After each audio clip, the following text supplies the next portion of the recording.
Hello, YouTubers.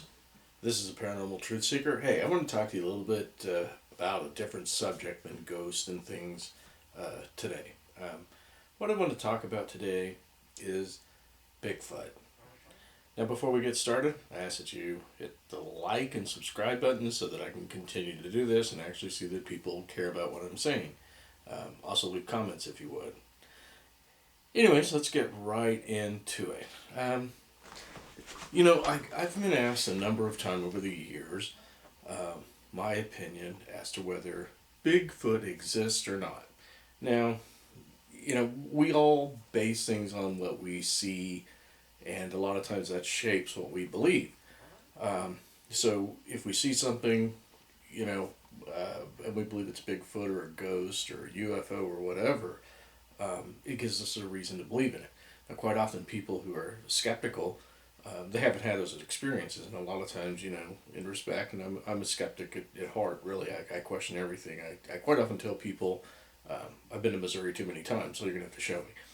And with that said, I can honestly tell you, I've never seen a Bigfoot that I know of.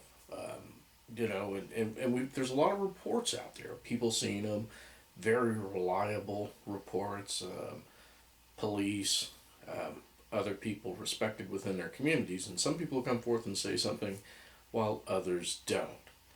So the question is this: what kind of reports do we hear, and how far back do these go? And if we look at a lot of the Native American stories, there's a lot of stories about these large creatures, and some people believe that they're mystical when we're dealing with Native Americans and maybe others around the world.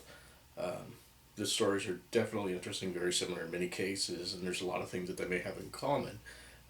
So what I want to talk to you about is some of the reports and things that we get out there, and why is it that we don't see any really good evidence of Bigfoot? And so I'm going to read you a short story, and of course I got to get my cheaters out. Happen to you someday when you get my age. I'm going to take this story out of the Haunted Places book. Now, again, this is written by Dennis William Houck, who was my mentor in the paranormal. So he was the one that did the movie White Noise, very interesting. We will talk about EVP at some certain time or point in time. But in any case, we're not going to talk about that today. Alright, so I'll put the old cheaters on so that I can see. And I'm just going to read you a short story or a report. This comes out of his book. So there's a lot of different stuff in here. He's got stuff on UFOs, ghosts, and whatever else. So let's see what he has here.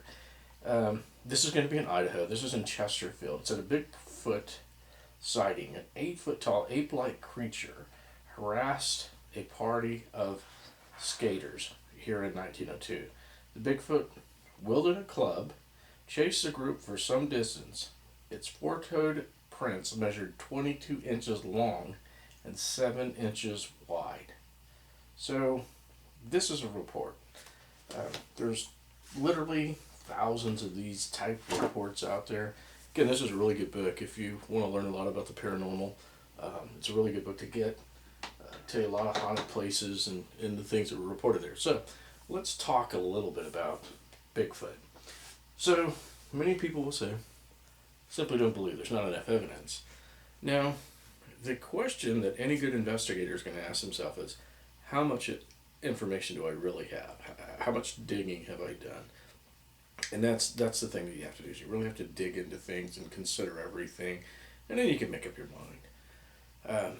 Jeff Muldrum with Idaho University has studied these things. He's gone out, seen some very interesting things, tree breaks and things. If you're not aware of what tree breaks are, these things, are trees that are so big around and bigger that are just broken off at heights that a normal human being couldn't reach, nor could they break just by grabbing hold of them. And they seem to point directions, and quite often they find footprints there. So the thing to consider is these are out in places hundreds of miles away from civilization. So, there's things that you got to consider. Now, Jeff Muldrum is an expert in bipedal locomotion.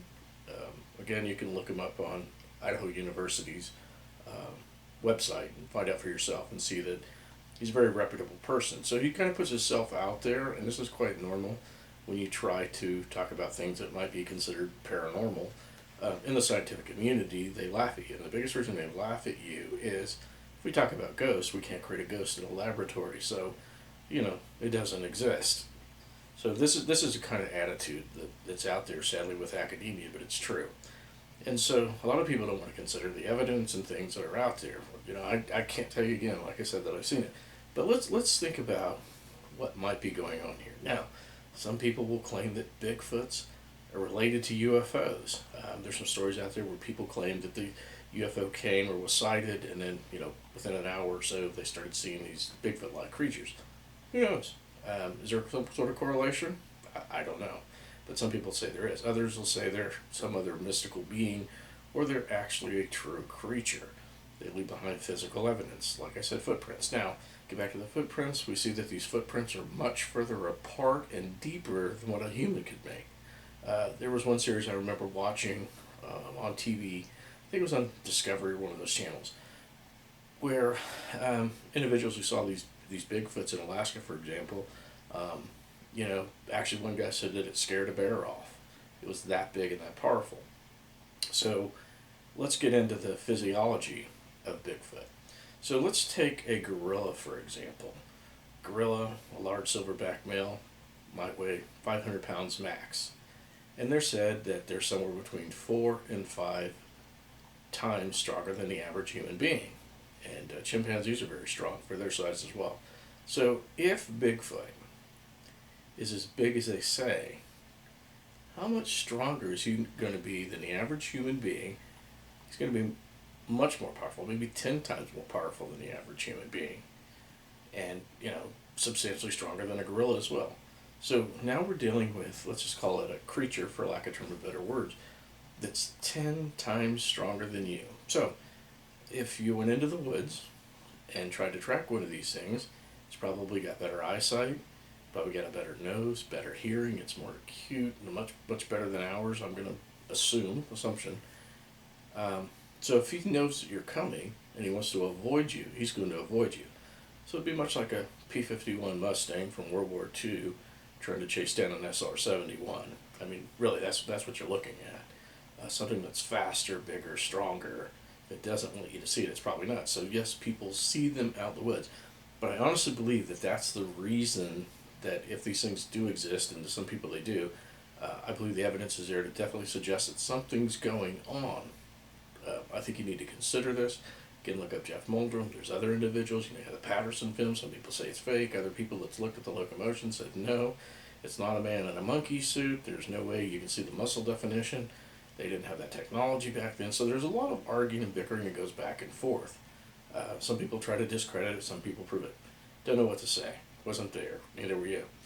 But what we can say is it's definitely brought the phenomenon forward and exposed to people that there's something out there in the woods, and who knows what. There's other reports out there if you want to investigate it for yourself. If you got a computer, you can simply look a lot of this stuff up, and that is that these things sometimes have a tendency to maybe be violent when provoked. There's all kinds of reports, good, bad, and indifferent. So I would challenge you to get out there and look this stuff up, find out for yourself, and come with your own opinion. I'm only asking you, like I told you in my very first video, I'm just going to present things to you from a perspective with an open mind. Maybe it is, maybe it isn't. I can tell you my experiences. You can choose to believe them or not. So when it comes to Bigfoot, I'm going to tell you that I know a lot of people out there that say that they're real, and a lot of people say that it's made up. You just have to look at the evidence for yourself. Now, if you're going to investigate this stuff, you got to get all the evidence that you can and realize that you may or may not have all the evidence, which we're talking thousands of stories out there that you're not going to know about. Who knows? Are some of these people crazy? Did they imagine? Is there physical evidence? And yes, there is some physical evidence that supports it. If you want to look up some of Jeff Moldrum's information, you might want to do that. I think Todd Standing has got some pretty interesting film videos. Some people say it's fake. I don't think that it is. I can't prove it one way or the other, but I don't think a guy has anything to really gain by faking all that and taking all this time to do the research and get out there and chase this creature that doesn't exist. So I don't think it's made up. if it is, he's doing a good job and he's hoaxing everybody. And some people say that. But, for years and years and years, I investigated the paranormal. And had I not had experiences in witnessing, I wouldn't have continued to do it for, 7 years in an active place with live cameras up there every weekend, basically. The only time we weren't there was when there was bad weather or holidays. So for 7 years of my life, we were up there under live cameras, so I had about 10 years in the location. So either I'm crazy, of course some people would tell you that I am, but the bottom line is that we had enough paranormal experiences in that building that we felt like it warranted continued investigation, and sometimes it was very boring, nothing happened, other times it was pretty lively. So based on my experience, if somebody like Todd Standing or some of these other people are out there faking this stuff, I think they're probably wasting their time, because eventually somebody's just going to totally prove that they're fake. So that's my take on Bigfoot. I tell you, these things are spotted all around the United States and around the world for the most part. So do we know if they are? I don't know. Are they paranormal? I don't know. Are they some sort of actual being, that animal that much smarter, much wiser, can outrun us, outthink us in the woods, know our every move because we're on their territory, so they manage to evade us and go into the deepest parts of the woods to get away from us and occasionally make contact with us? We don't know. It's the same thing with other animals that people say don't exist, like cougars. For a long time here in Oklahoma, they denied that they were here, but a lot of people saw them, and finally the wildlife department, had to admit that they were in Oklahoma, especially after people hit them in vehicles and different things, and had good video, pictures, whatever of them. So with that in mind, I'm just going to leave you that, and that's my take on Bigfoot. I'm going to try to get up, maybe work with some people and do some Bigfoot investigations. So we'll keep you up to date. I'm going to do some more video on maybe UFOs and some of the experiences I've seen, and dealing with people who've seen UFOs. So again, I ask you to like and subscribe, and smash that button so that I'll continue making these videos and other people are watching them. So I just want to say thank you, and have a wonderful, safe day.